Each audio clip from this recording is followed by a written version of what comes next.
get to claim, we don't have pro teams up there, so any connection that we have, well, a good connection we have is my dad played ball with Jerry Kramer back in the day, back in high school days.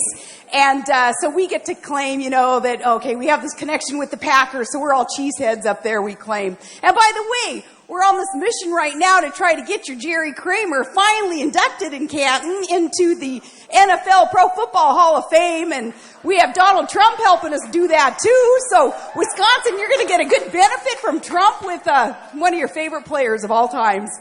It is really good to be here, you guys. Are you ready to make America great again? Well, here's the deal. You cannot lose your beautiful state to Hillary. And here's what's going to happen. Remember that Hillary, she's the continuation of Obama, right? The press, you guys even got to admit that. Her policies, her people, it's just going to be the continuation of Obama. And Wisconsin cannot afford that. There's been too much job loss. There haven't been enough victories, and there will be more and more victories under President Trump for Wisconsin. So, you have to consider on Tuesday, when you're voting for who it is that you want to see representing the Republican Party to go up against Hillary, you have to consider who it is who can beat Hillary. Remember, Obama kicked the Cruz people's butt here in 2012. The Cruz people being Romney and those guys. Well, Romney and those guys, they and Cruz all working together now. The representation that is kind of being made manifest in that team is it's not going to bode well for Wisconsin if it's Cruz on the ticket and not Trump. Trump is the only one who can beat Hillary Clinton.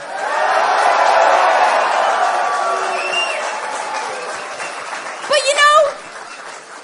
because of the state of the media as it is today, sometimes you just don't get the accurate information that you need, do you? Sometimes, most of the time, things are twisted and turned, and Donald Trump's positions and policies aren't necessarily reported accurately. So let's do a little pop quiz for the sake of the media. Maybe if you guys yell out the answer, then maybe the media will listen to you all, and they can, with respect for you, they will be able to report accurately the answer to these simple questions. Okay, Wisconsin. Who is the only candidate who has actually created middle-class jobs and helped Americans realize the American dream? Who is it?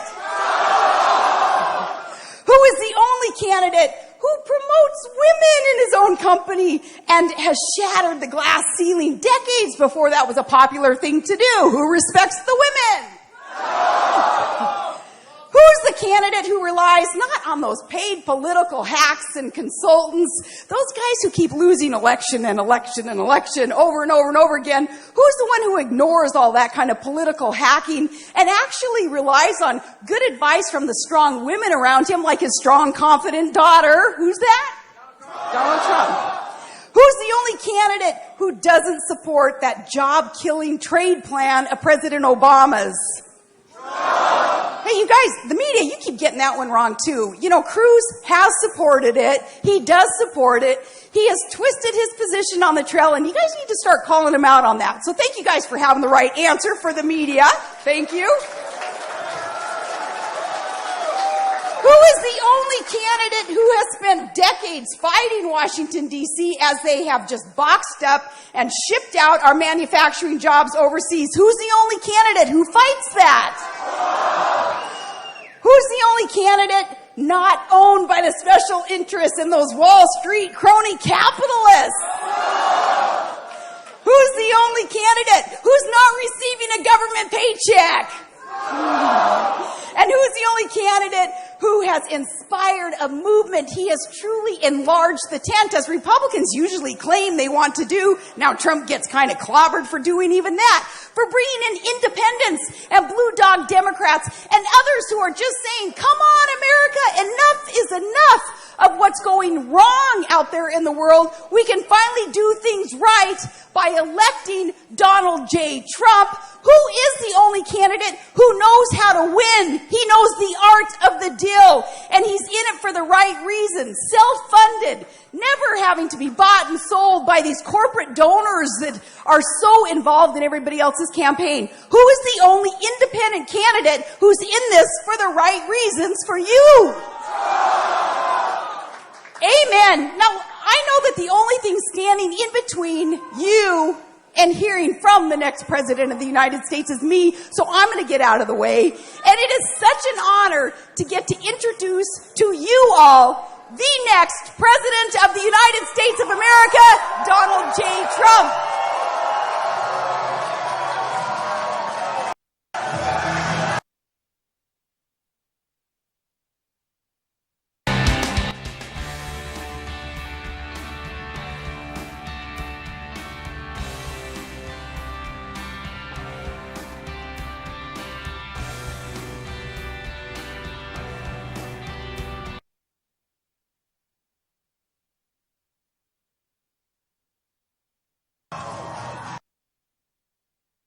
Everybody.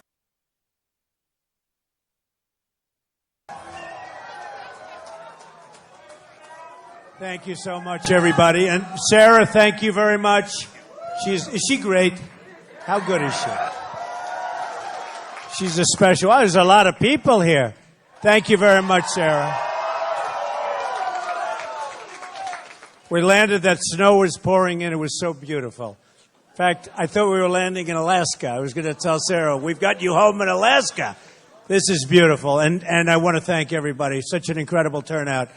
We've had really amazing turnouts, and we're doing so well, and we're so proud of it. And we love Wisconsin. It's a special place. And I think we're going to do really well. I think we're going to do really well. Really well. Look at these young people. You know, something I said on the way up, and I was saying it before, that I'm self-funding my campaign. I'm putting up my own money. I don't know if it's worth it. I'll let you know in about a year from now or less. But I think it means a lot. And the reason is all of these people that I'm running against, and that includes the Republicans and the Democrats, they're not doing it the way I'm doing it. When Hillary gets money from the oil industry and all the other industries, when Kasich gets money from the people he's getting money, they totally control him, believe me. When Cruz, Lion Ted, when he gets money, believe me, Lion Ted, Bible. He lies. I never saw a guy lie like him. I've met a lot tougher than him, but I've never seen anyone lie like Lion Ted. But you know, when he gets money from the banks and he gets money from oil and gas and he gets money from everything, believe me, they have him, folks. They have him. I get money from me. I really am here for one reason, to represent you. To represent you. Believe me. And it's so great. When I come to places, and I like the little thing in the round, I told my people, they said, let's keep them smaller, because, you know, we had protesters, right? So they said, let's keep them smaller. This way we can check everybody that comes in. I said, yeah, but I like the big. I like the big. Do you know we have 5,000? Where's the mall here? Where's the mall? We have 5,000 people in the mall. So I told my people, enough with this stuff. Let them have protesters. Who cares, right? Who cares? We have 5,000 people on the other side of the wall, and I feel so guilty. We love you. Let's all say, we love you over there. But you wouldn't swap seats, I guarantee you that. So, and I hope you can hear well back there. Can you hear well? Everybody? Good. Thank you. And can the mall hear well? Let's see if we can hear them. Can the mall hear well? I think they can hear well. I hope they can. Anyway, this is amazing. So look, I'm doing this to make America great again. That's our theme. All these hats. Look at all these hats. But we're doing this. We're doing this to make, look at that guy. Stand up. Look at this guy. Do I look like that? Can you believe it? Can you believe? Look at that. All right. Well, I think it looks great. I like it. Good job. But you know, it's a simple, it is. It's a simple, beautiful theme. Make America great again. We have so many problems. We're doing so poorly, far worse than you understand. And in Wisconsin, you know, I know the numbers. The governor gave me a plaque a year ago when he thought I liked him, and I do. He's a nice person. He came up to my office. He gave me a plaque. I bet he wished he had that one to do over again, right? I think I'll have to show that plaque before I leave, right? I keep saying, no, let's not bring it. I should have brought it for this group. But I'll do it somewhere before the time I leave. I'm going to be here right till the end. We're going to be here right till election. And I think it's going to be an amazing couple of days. And I can tell you, I think we're going to win. I really do. I think we're going to win.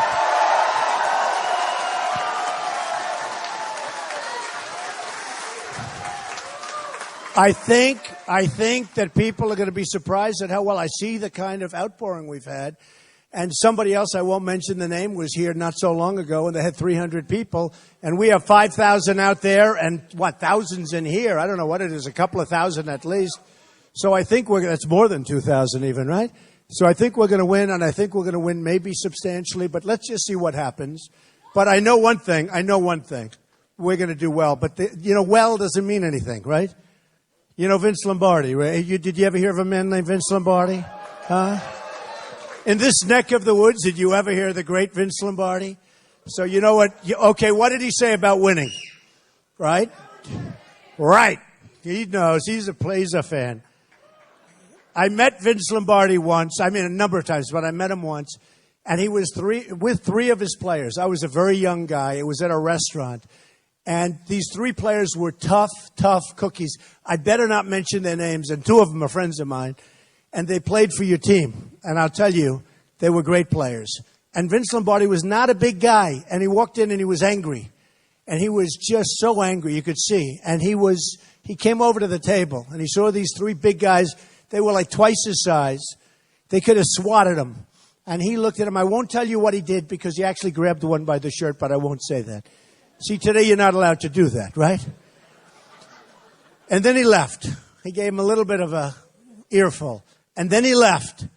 And I want to tell you, this big, strong friend of mine, he weighed like 250 then, which 250 then is big. That's like 310 now, right? This was a long time ago. And he left, stormed out. And this guy was sitting here shaking. And I said, I said to myself, the reason that Vince was able, and I had a great respect for him as a coach, and I love Bill Belichick. There are certain people you have to respect as coaches, right? They have to respect. And I said it at one of my other meetings. Tom Brady's a friend of mine. He thinks your quarterback is great. Okay? Nice, right? Do you think he's great too? You think your quarterback is great, right? Or Tom told me that. So I think that's a nice thing to say. But Vince Lombardi, the reason he got away with it is winning. He won. If he didn't win, he couldn't get away with it. If he didn't win, he wouldn't be able to get that kind of almost fear, but respect, but fear from big, strong, powerful players. But he won. By that time, he had won many times. And the respect that they had for him was incredible. Now, we don't win. The United States doesn't win anymore. We don't win a war. We can't beat ISIS. We don't win a trade. China is cleaning our clock. Mexico, they laugh at us. They think we're all stupid because our leaders do such stupid things. Mexico, Japan, Vietnam, India, any nation, name a nation, they do well. Name a nation, doesn't make any difference. And they do well, and more I think about it, the more I realize, they do well for a very specific reason. Not that the politicians are so stupid, and many of them are, but many of them aren't. But because the politicians take tremendous campaign contributions from people representing certain other parts of the world or certain companies that are involved in certain other parts of the world. And they do things that are not in your best interests. So when I say I'm self-funding, I don't take money. I have turned down more money, I'll bet, that any human being has ever turned down for a political run. I mean, it has to be. Because frankly, everybody takes money.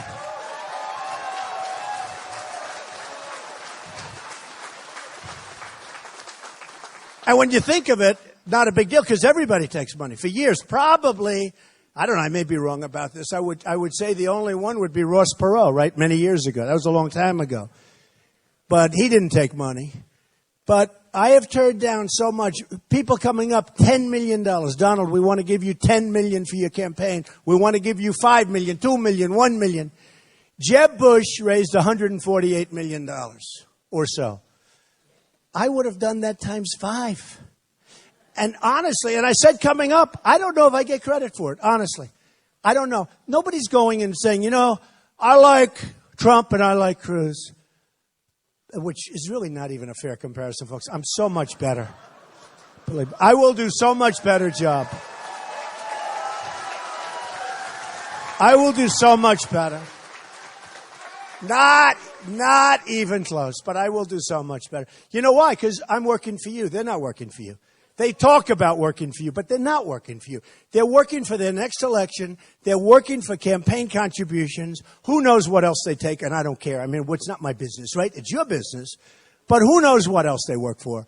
But they're working at a minimum for campaign contributions. And I say it all the time. People come up to me, our leaders are so stupid. Our politicians are so stupid. Why would they make deals like that? Why would they do this deal or that deal? There was a deal recently. A company made this incredible deal, and the politicians approved it. And people say, oh, our politicians are so stupid. Well, they're not so stupid. Those people are represented by the smartest people you've ever seen. Special interest groups, lobbyists. I mean, some of these guys, they have like on their, it says Cruz, right on the lobbyists. It's tattooed right on their forehead. I can deal with Cruz. They raise a lot of money for him. And when they go in, they need a vote. No, I'm not going to vote for that. No, you have to. They gave you $2 million for your campaign when nobody else would put up the money. Hey, do I know the system better than anybody ever in history? I mean, you know, on June 16th, I only started this political stuff on June 16th. Before that, I mean, I was a very big contributor. It's a system. It's the system. It's not good, but it's the system. It's what we have. But you have guys with, it's blazing. Hillary. It says Hillary on the guy's forehead. It's like a branding iron, right? You go to him, you want Hillary.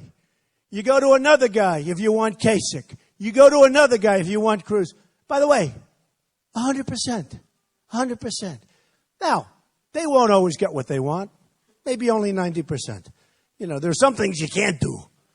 But they get what they want a lot. They're tremendous professionals. So what they do is they're very good at it.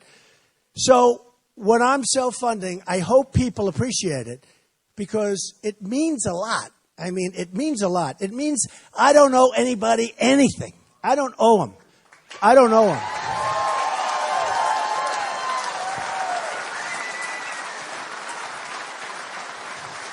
And I said on the way up, you know, so far I've invested $35 million, maybe 40, I don't know, something like that. My money. My money.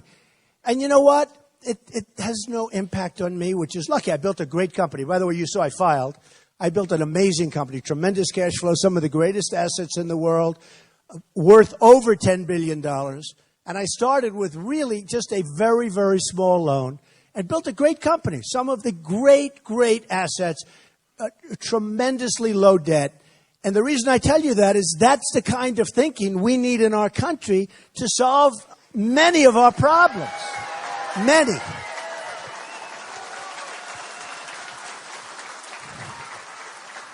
Because, folks, and they have all those cameras back there, we are right now sitting on a bubble that's going to explode, and it's going to be a real bad situation.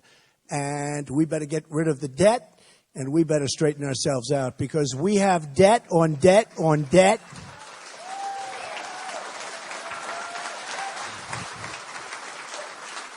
And one of the things, we're going to talk about a few of those things because it affects you very much. And I know you have a lot of small business owners here, probably a couple of big business owners here. But we have to get rid of it. We're going to start with Obamacare, too. Obamacare is a killer for you and for the country. It's a killer.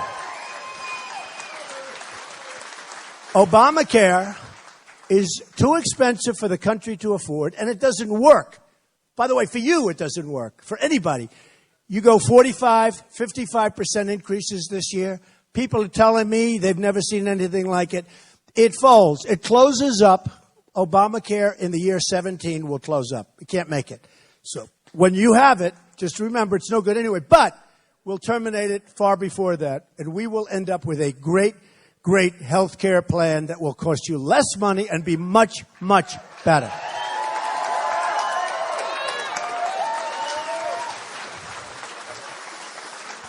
I love these young kids. Look at these beautiful kids. They're going crazy. They're clapping about Obamacare. They don't know what Obamacare is, but hopefully they won't need any health care for 40 years, okay? So, but they're still very enthusiastic, right? Great kids, great. They don't like Obamacare. Hopefully they don't have to worry. They don't have to worry about health care. But ultimately, they do have to worry about the cost because the cost is unbearable by the country. The kind of money that we're talking about is unbearable. Okay, so we start with that. We're going to bring Common Core. We're going to end it. We're going to bring education local, right? We're going to protect our Second Amendment. We're going to do all the things that you've heard me saying, all of them. But here's what I wanted to talk to you about, because we're going to talk now big numbers, right? When you have 19 trillion, fellas, we can't talk peanuts, right? We can't talk like the little stuff. There's going to be tremendous fraud, waste, abuse. We'll cut things that you won't even believe, okay? We're going to save your Social Security as is. We're going to cut all of the waste and all of the fraud. You don't mind cutting the fraud out, right? There's plenty of it. We're going to take care of your vets, and we're going to build a military bigger, stronger, better than ever before.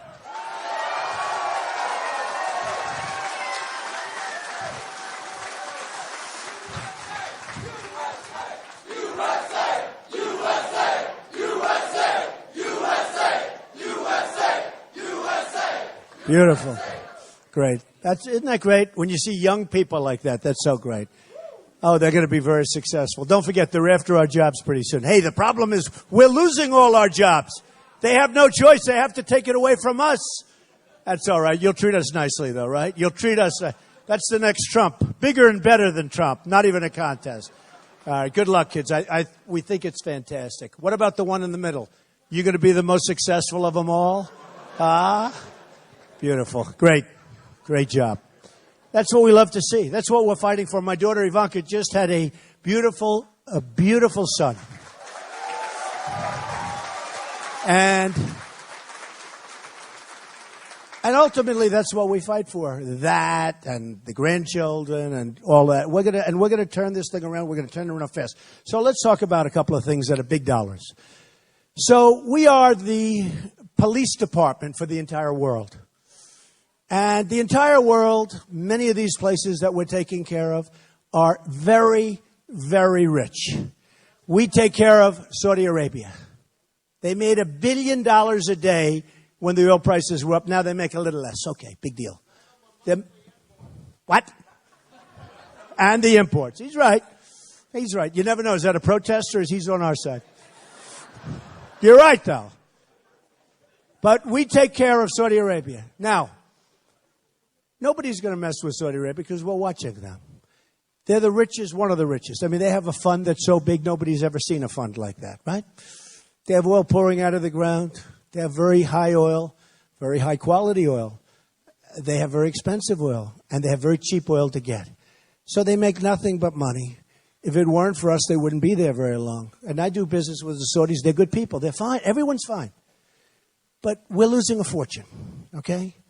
And if we had a person like me, like a few people in this room, maybe some, not all, right? We have to know our strengths and our weaknesses, but you have some people in the room who would do a great job. You have other people that wouldn't do so good. They'd do like the people that we have right now. Nobody could do worse. That's the only thing I will say.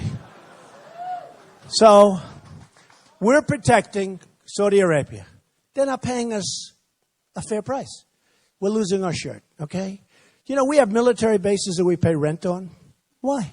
Why are we paying rent? We're protecting and we're renting land. Why are we paying rent? Why do we have any rent? But I'm not even talking about rent. I'm talking, that's big numbers, but I'm talking about really big numbers. So Japan, great country. They make the cars, they sell them. You know, we have an imbalance with Japan like you wouldn't believe. Billions and billions of dollars. They sell us cars. We sell them practically nothing by comparison. They call it a trade imbalance. They're like up here, we're like down here. Okay? One of the great imbalances of all time. I was in Los Angeles. I see these massive ships come in. It's like NASCAR. You know, by the way, the owner of NASCAR and a lot of the drivers, they endorse Trump. You know about that, right? We love NASCAR. I love NASCAR. Brian France.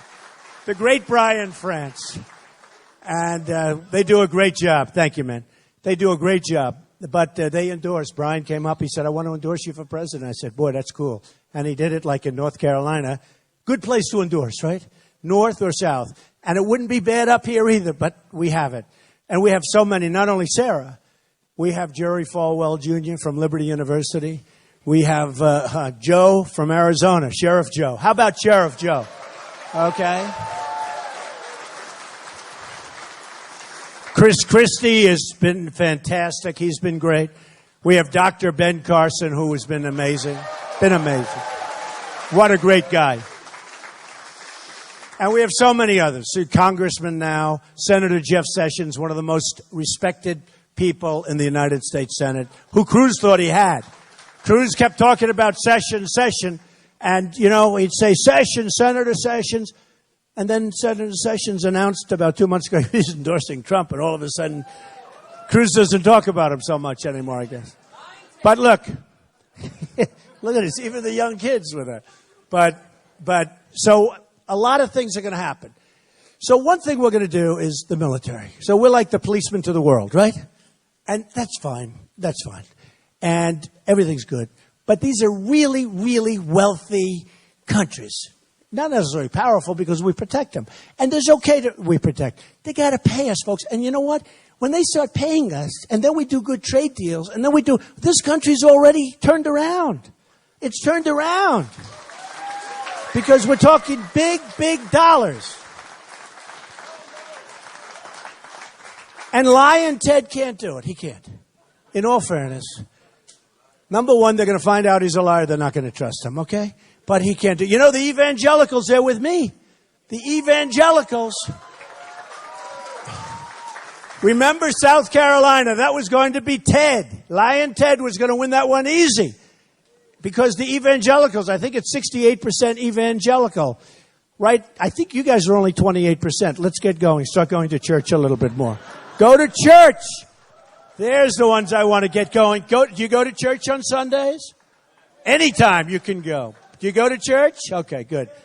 But 68% evangelical, so he was going to win. I won in a landslide. We won North. We won everything. I mean, we've won so much. In fact, just to show you, so Ted, during one of the debates, did you see it? I'm the only one that can beat Donald Trump. I've done it many times. I've beaten him like 5 times, 6 times, whatever. I've beaten him 5 times. And he's screaming at the top of his lung, you know. He wished he had the Bible in his hand, but he didn't happen to have one for the debate. But he picks up the Bible, puts it down, and then he lies. But he said, I've beaten him 6 times. So everyone's saying, oh, wow, that's great. And then I looked at him and said, yeah, but I've beaten you 22 times. And you remember the face? It's true. I've beaten you 22 times. I think we have like 21 or 22 states already. But this is an important one. By the way, you got to do me a favor, folks. You got to vote. I will do such a good job for you. Do yourselves a favor. Don't do me a favor. You're probably doing me a favor if you don't vote for me. I'll go home, I'll relax. So many people have asked me the question. This morning I was interviewed by a very good radio guy, not the whack job that interviewed me. His name is Sykes, and a couple of them. Oh, he's the worst. You know, it's true, there was actually a good interview, but he only plays one little half a sentence, you know. Listen to the whole interview. Everybody that listened to that show would vote for me, believe me. And most people would say, oh, let's hang up now. Don't hang up. You take on the enemy. You take them on. You absolutely take them on. But remember, but he's not a very talented guy. He's not a very smart guy. But the guy that interviewed me today was a smart cookie, a radio host, a big one, and national. And he interviews me, and at the end he said, you know, we're on the phone. It's early Saturday morning. And I said, just before I left for here, I said, Thank you very much. He said, Mr. Trump, could I ask you one final question? What? You're worth a fortune. You have a beautiful family. You can do anything you want.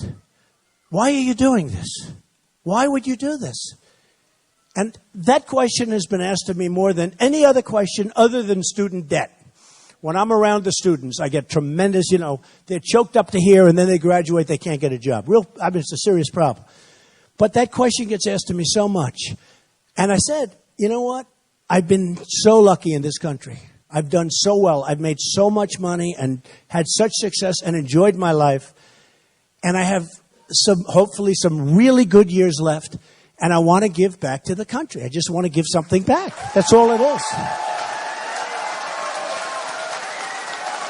That's all it is.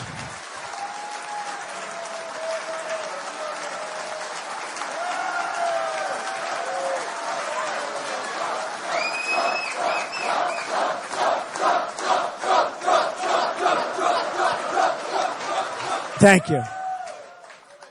And our theme, Make America Great Again. Folks, we're going to make it so great. But here's what I wanted to explain. We always have a problem. It's a problem in translation because the press is so totally dishonest. I mean, you have no idea. No, you have no idea.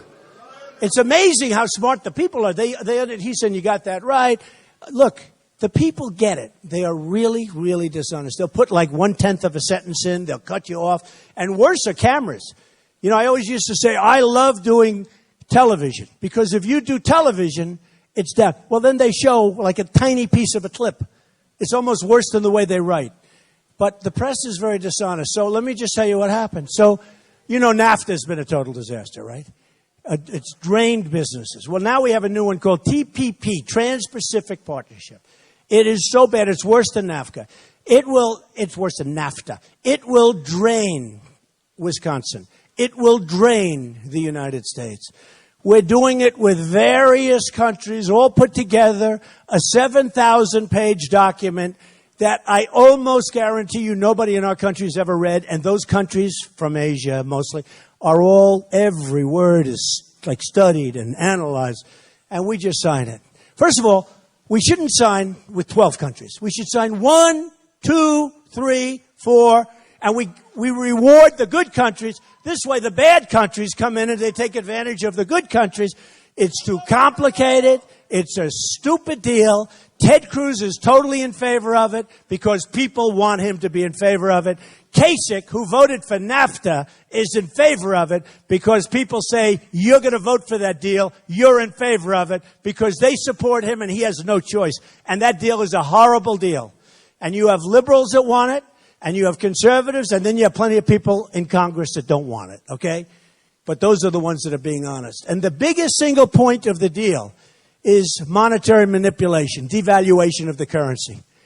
And that's how China and many other countries take the most advantage of, is devaluation of their currency. They kill us. This year we're going to have a $500 billion trade deficit with China. Then somebody will say, so look, I'm really a good businessman. I'm so good at business. Oh, you people are going to be so rich so fast. You don't know how rich you're going to be. You're going to go from a debtor nation. You're going to say, wow, what happened? But look, you have Ted Cruz that refused to approve any language on devaluation. Any language on monetary manipulation. That's where they beat us, folks. They devalue their currency so much, and then we see our dollar holding and going up. They want our dollar to go up. It sounds good. But in the meantime, Komatsu is killing Caterpillar. In the meantime, China, look what they're doing. They're draining our businesses. Look at what's going on, and look at what's going on with Mexico. Mexico is taking our businesses not only for devaluation, for a lot of other reasons. The biggest is that our politicians don't know what the hell they're doing, or contributions, okay? So look, we are going to change things, and that's big money. Those are trade deals. I have Carl Icahn, great businessman. We have the greatest business people in the world in this country. We don't use them. We use political hacks, third-rate political slobs, to negotiate with the smartest people in China, the smartest people in Japan, And we have all the cards. People don't realize it. Without our money, without this big pot of money that's being drained out of your pocket. And by the way, I have to do this because I just feel I have to. I want to read you some statistics. And, you're going to say, oh, well, you're going to know about it. So where am I talking?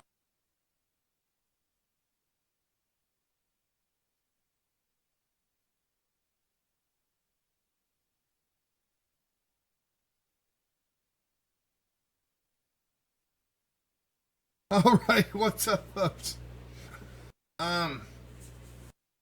Wow, what are we gonna do?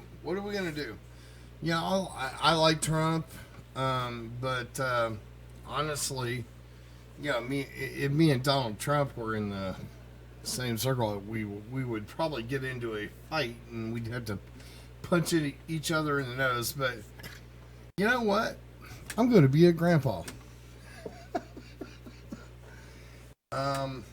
Our oldest daughter came home this weekend, and she's been keeping it a secret for literally 10 weeks.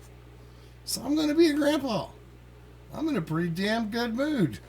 So anyway, go ahead, Donald. Go ahead. About 20% of the manufacturing jobs have left since 2000. You know where that is? Wisconsin. According to the Journal Sentinel, Wisconsin chronically lags. Now look at this.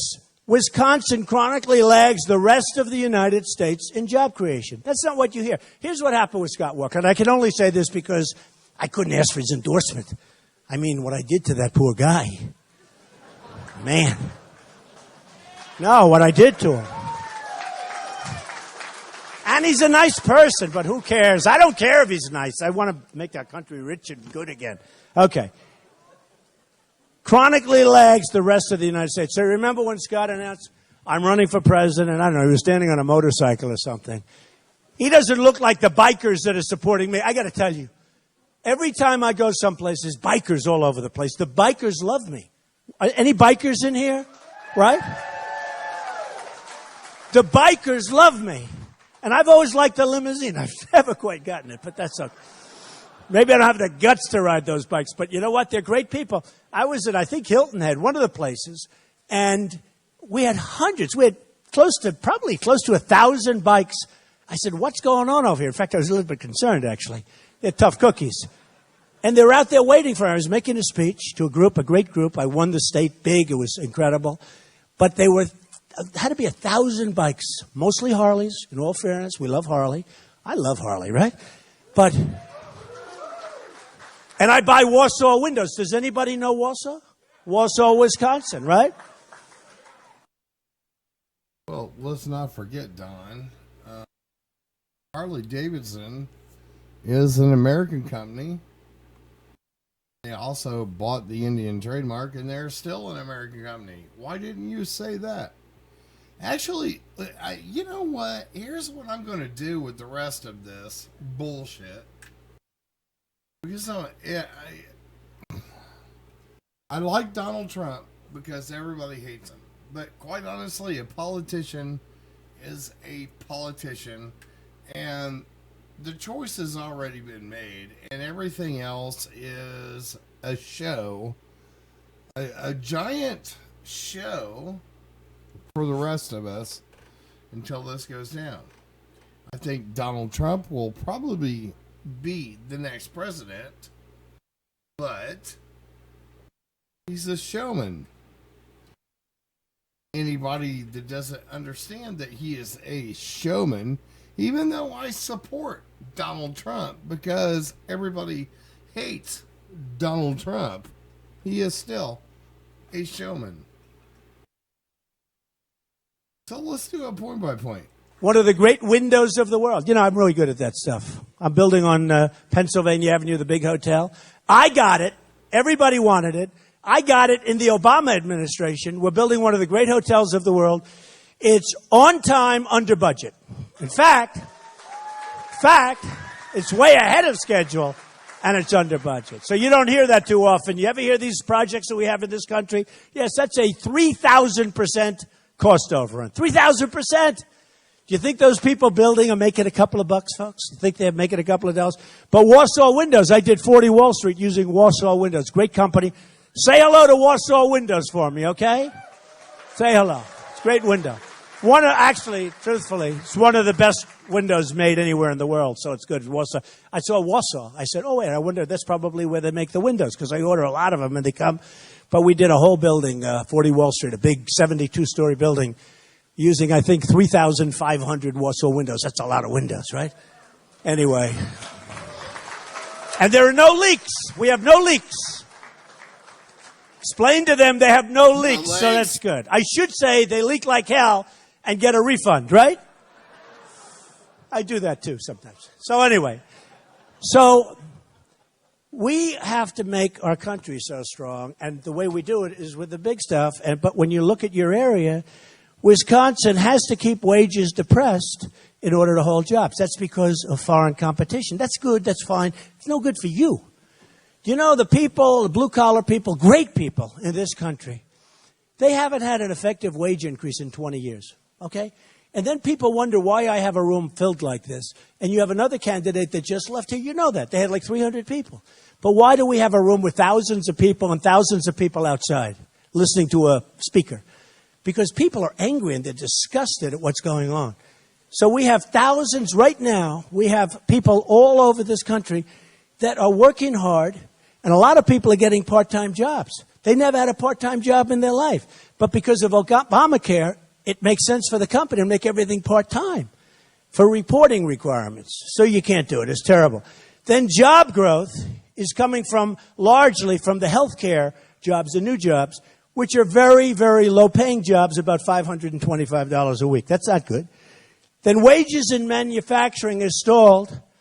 Oh, man, that's terrible. I just got this.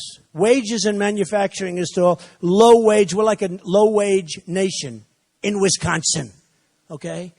And I've heard this. Household income has had a major decline. This is Wisconsin. By the way, this is largely the country, just so you understand. Large decline in household income, and that took place since the year 2000. So since the year 2000, you've had a decline. Now, and Wisconsin's just in the middle of the pack. So, and I only say that because you have a governor that endorsed him, and people like the governor, so do I. So he gave me a plaque. I think I gave him $50,000 or $100,000. You know why? Because he was he was fighting. When I said, give him some money, call me up. What the hell difference does it make? If I didn't run against him, here's the case. I think I gave him $50,000 or $100,000, and he ran. Now, let's say I didn't run against him, okay? And let's say I wanted something in Wisconsin. And I call him up. Governor, how you doing, Governor? Remember me? I gave you $100,000 a couple of years ago when you called. Listen, just out of curiosity, I want to build something in Wisconsin. Do you think he'd be happy about it? I think so, right? But that's the way. I mean, I don't know if it's good. I don't know if it's bad. But believe me, it's wrong because it's wrong for the people. That's why when you see people haven't had an increase in wages countrywide, nationwide, the blue collars, they haven't. Now, Wall Street's doing fine. I know the Wall Street guys so well. Many of them I don't like at all, okay? They have carried interest provisions. They have provisions that nobody in this room even understands or wants to understand. I understand them. We're going to end it, folks. We're going to end it because they're doing well. I'm doing well. I don't want to do that well. You know, I don't really want to do that well. It doesn't matter. Somebody said, what would you do? Would you run your business? Somebody said, would you run your business and be president at the same time? Are you kidding me? No matter how good a business, what this is an opportunity that is so awe-inspiring to be president of the United States, to make our country so strong again. Because we have to make it strong. We have to make it rich. A woman said to me, Mr. Trump, I love you. I'm going to vote for you. You're great. But please don't say you're going to make our country rich again. It doesn't sound good. I said, you're right. But I have to say it. Because if I'm not going to make the country rich again, you're going to start having your Social Security cut by Cruz and by Kasich. You're going to have lots of problems with your Medicare. I'm giving you a huge tax decrease, by far the biggest. You know, coming up, Sarah said she heard a great ad. And it was an ad that I put on. And I don't do that much ad. You know, that's why I'm at 35. I spent 35 or 40 $1 million. And other guys have spent 150. I mean, Jeb had 148 million. I'm number one. Will anybody ever forgive me for that term? That term is a killer. There's a lot of terms I made up. Isn't it nice? I've had 17. I'm down now to the 2 leftovers. Think of it. I've had 17. 17 people. And now we're down to 2. Isn't it nice when you think of it? Wouldn't it be nice? And we're leading big with the 2. I mean, we'll see how it turns out. Who knows? Who knows? But Wisconsin's very important because if I can win Wisconsin, you people are going to have low taxes. You're going to have jobs. We're going to bring jobs back. You're going to have your pick of jobs. You're not going to just take a job because you have no choice. You're going to bring jobs back into this country. We're not going to have places moving to Mexico like Nabisco and Ford. And all these places, they move into Mexico. You saw Carrier air conditioners 2 months ago. They're moving into Mexico. The 2 leftovers. It's not going to happen. You're not going to have Pfizer moving to Ireland. 17 people. I'm telling you, our companies are leaving. And now we're down to 2. And they're leaving because taxes are so high and environment isn't good and regulations will knock out the regulations. Because a lot of you people, who's troubled by the regulations in this country? We're leading big with the 2. I mean, we'll see how it turns out. Who knows? Who knows? But I have friends that are farmers. They can't even farm their land. You people are going to have spend more low taxes than they do on. You're going to have jobs. We're going to bring jobs back. You're going to have your pick of jobs. You're not going to just take a job because you have no choice. You're going to bring jobs back into this country. We're not going to have places moving to Mexico like Nabisco and Ford. And all these places, they move into Mexico. You saw Carrier air conditioners 2 months ago. They're moving into Mexico. They're not going to happen. You're not going to have Pfizer moving to Ireland. I'm telling you, our companies are all leaving. And they're leaving because taxes are so high and environment isn't good and regulations will knock out the regulations. Because a lot of you people, who's troubled by the regulations in this country? Right? It's terrible.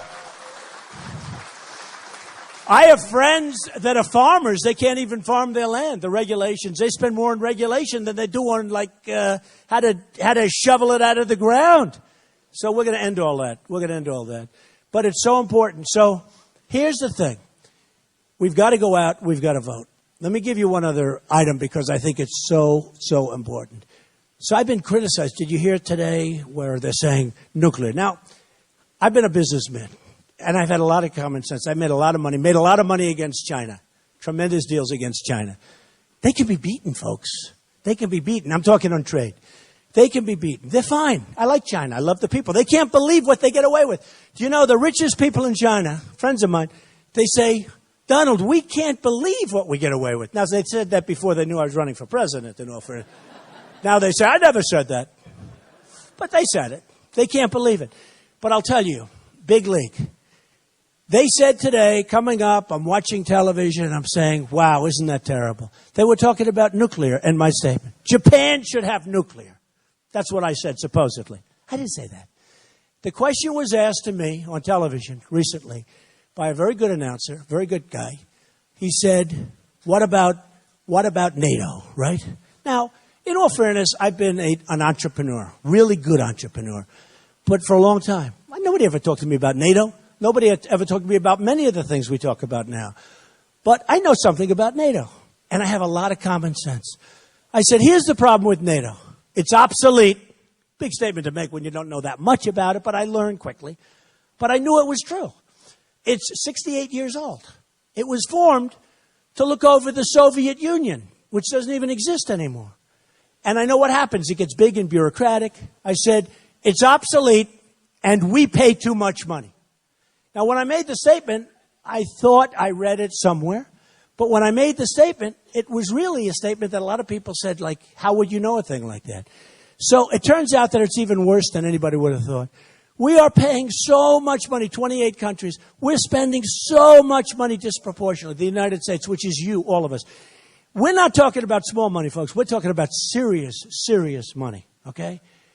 We're not only taking care of Germany, we're not only taking care of Japan, this, that, and so many, but NATO, many countries, and they're not paying their bills. And why should they? Because nobody asks them to pay.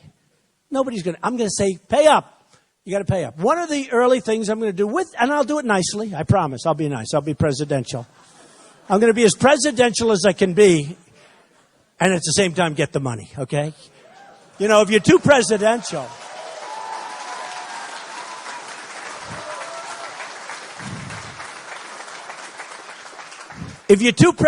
you won't get the money, okay? You'll say hello to one of the countries, I won't use names, one of the countries that owes us, forget it. Would it be possible to pay the money that you owe? No, we can't do that. Oh, that's okay, whenever you get a chance. No. I'm like a really smart person. I could be the most presidential president. It'd be boring, but that's okay. But look, we're going to get these countries to pay, and not only to pay, but to pay all the money they owe us for many years. We've been carrying these countries. Many of them are rich countries. Some aren't, but many of them have the money to pay. And then you say to yourself, what are we getting out of it? Now, you look at the Ukraine. I have friends in the Ukraine. It's great. They're great people. But we're always the ones fighting for the Ukraine. You never hear Germany and these other countries that surround. You know, you have countries, they surround the Ukraine. Do you ever hear them complaining? They don't complain. We want to get in World War III. You know, we're going to fight over the Ukraine. And you have the people that are the neighbors. I don't think they care, or they don't care much. But here's the thing. When I talk about armament and when I talk about protection and when I talk about the military, all of these countries, which is much of the world that we're taking care of, they have to pay. And I don't want to be like a greedy person, but we're losing a fortune everywhere. We take care of South Korea. We have 28,000 soldiers on the line between North and South. The maniac. We have 28,000 soldiers on the line.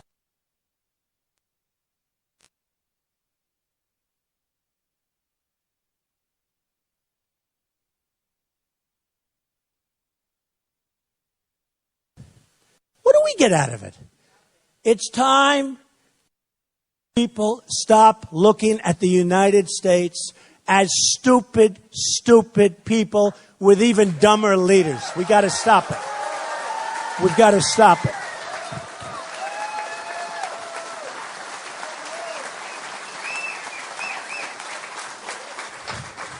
So Japan is a very big, very rich country, right? And we take care of Japan. And Germany, I mean, with the Mercedes and the this and the that, they're fantastic. It's a juggernaut. It's a phenomenal, powerful, rich country. Very rich country. And Saudi Arabia, I told you. Okay, so here's the story. Look, these people have to pay for our services. And what I said about Japan is this. We're protecting Japan from many countries, but we're protecting Japan from North Korea. And he's always talking about Japan. We protect them. We get a tiny fraction of what we should be getting. But we're protecting Japan. So I said something to the effect that I would see Japan with great respect. I get along great with Japanese. I have Japanese friends. They're great people.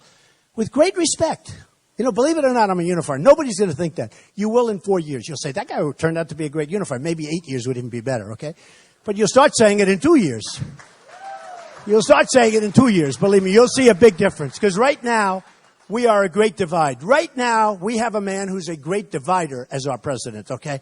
He's a great divider. So I would say to Japan, you got to help us out.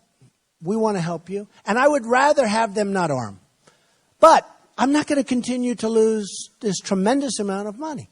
And frankly, the case could be made that let them protect themselves against North Korea. They'd probably wipe them out pretty quick. And if they fight, you know what? That'll be a terrible thing. Terrible. Good luck, folks. Enjoy yourself. If they fight, that would be terrible, right? But if they do, they do. But we can't be the policeman to the world and have $19 trillion in debt going up to $21 trillion. And we're sitting on a bubble and it's going to explode and we're going to all end up you know where. Okay? Can't do it. So I said, I think very intelligently, because what did happen is after I made my statements about NATO, the next day, you saw it last week, Donald Trump wants to disband NATO. Right? Look, she's smiling. Isn't it true? Like I'm some kind of a dopey guy. I'm really smart. Really, really, really smart. I know what I'm doing.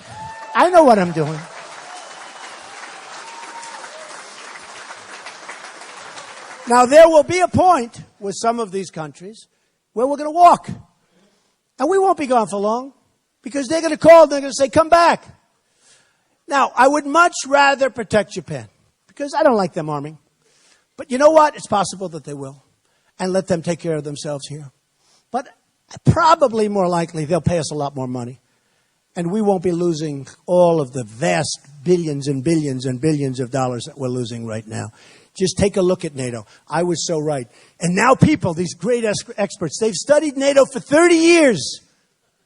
And now they're saying, that was a brilliant suggestion. One guy was saying, wow, here's a guy studying NATO and he never thought of it. He said, you know, it is obsolete. And we do pay too much. They don't even think of it because they have a natural instinct for this. By the way, United Nations, same thing, smaller numbers. United Nations. Believe me. Many other things. Many other things. Where do you ever see the United Nations? I love the United Nations in New York. They're wonderful. Do they ever settle anything? It's just like a political gang. The United Nations, we pay for the money we spend on the United Nations. I'll tell you a story. So, years ago, 4 or 5 years ago, I was called before the United States Senate. They wanted to do, and it was Senator Sessions, interesting, but it was a large group of senators. And they were doing a study on the United Nations buildings. They were doing a renovation. So the ambassador to Sweden at the time, I believe it was Sweden, called me. And I built a building across the street, 92 stories for about $360 million, right across from the United Nations.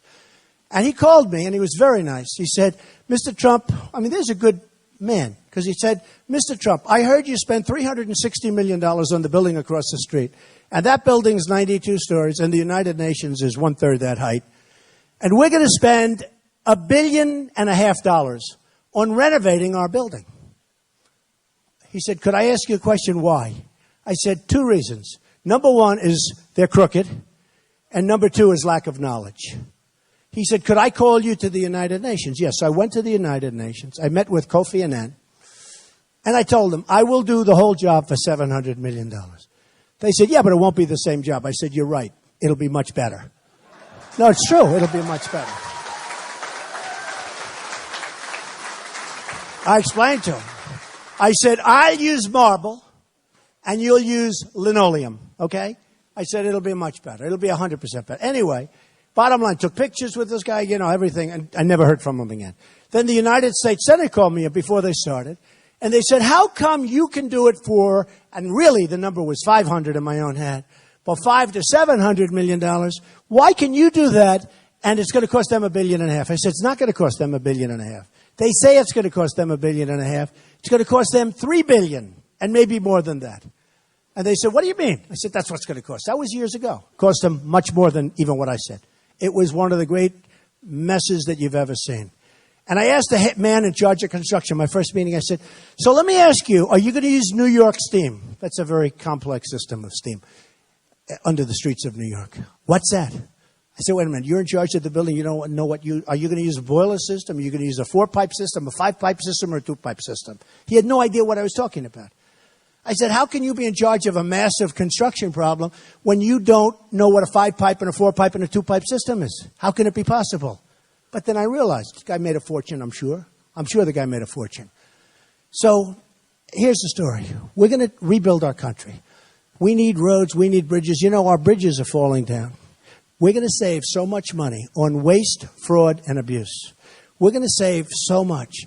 You're going to go out and vote, but you're going to be so proud of what took place today, and you're going to be even more proud of what's going to take place on Tuesday. And a lot of people, they say, these politicians, they get up. Well, no, but you know that. You're going to be very proud.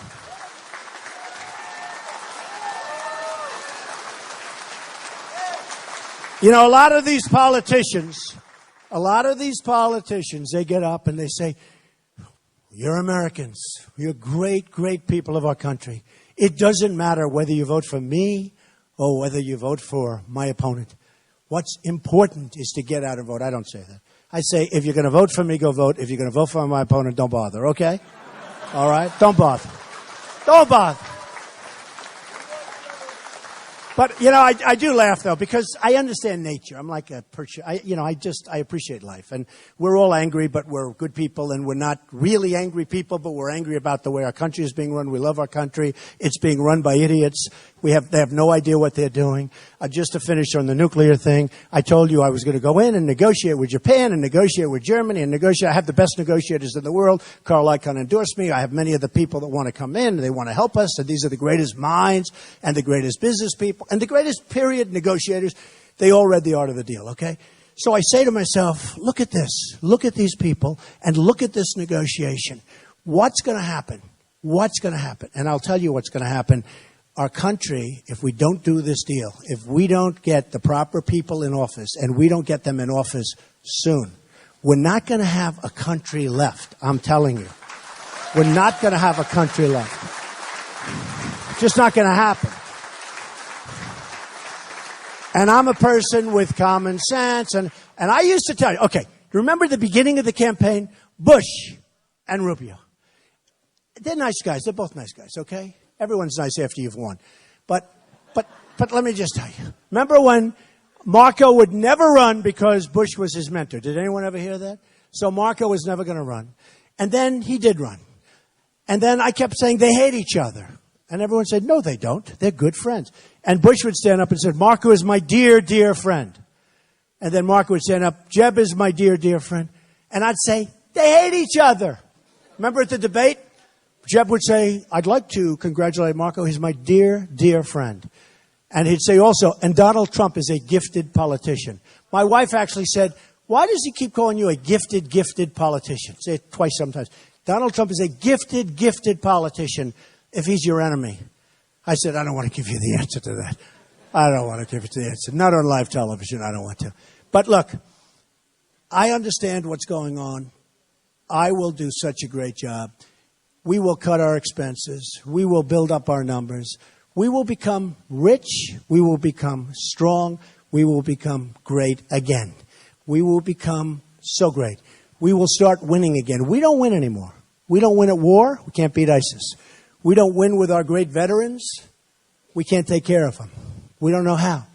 It's a corrupt system. The whole VA is corrupt. We're going to take care of our veterans.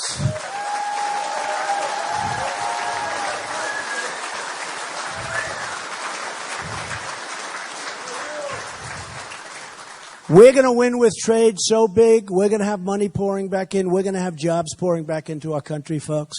There's not going to be anybody saying, Donald, please don't do that. Please don't do that. These are clients. They represent me. Please. I say, that's okay. They can represent you. Lots of luck. They don't represent me. They gave me nothing.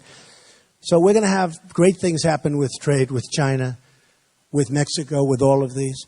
We're going to have a strong border on the southern side. That border is going to be so strong. You know, we're going to build a wall. We're going to build it. So yesterday I had a great honor because I never asked for this. The Border Patrol people, 16,500 people, they called up and they said, we'd like to endorse Mr. Trump. We have never endorsed a presidential candidate before. They said, we want to endorse. That tells you.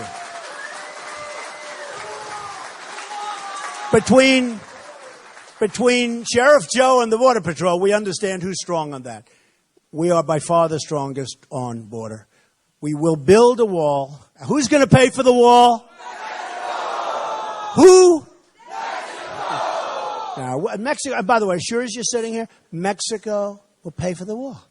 They have a trade deficit, we have, with them. $58 billion a year. Now think of it.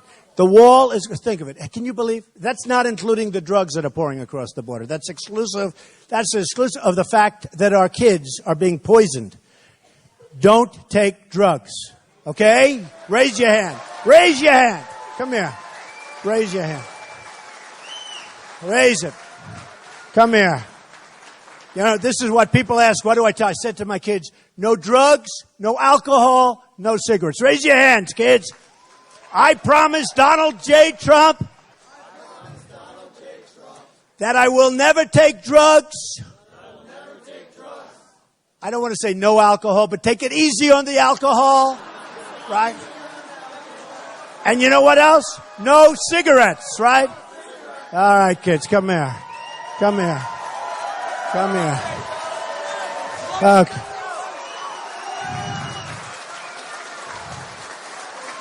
No, they're beautiful kids. But you know what happens? Once you get hooked on the alcohol or the drugs, it makes your life very hard. And the one thing I can tell you, if you don't ever take it, you'll never get hooked. You know? You'll never get hooked. So, that's good. That may be the most important thing I've done today. So look, folks, we're going to have a strong border. We're going to start winning again. I hope on Tuesday you go out, you vote for me. I will not let you down, I promise. You will never see anything like you're going to see. I promise. So on Tuesday, go out and vote. It'll be the greatest vote you've ever made, and we are going to start winning again. We will make America great again. I love you. Thank you. Thank you. Thank you. Thank you, everybody. Thank you.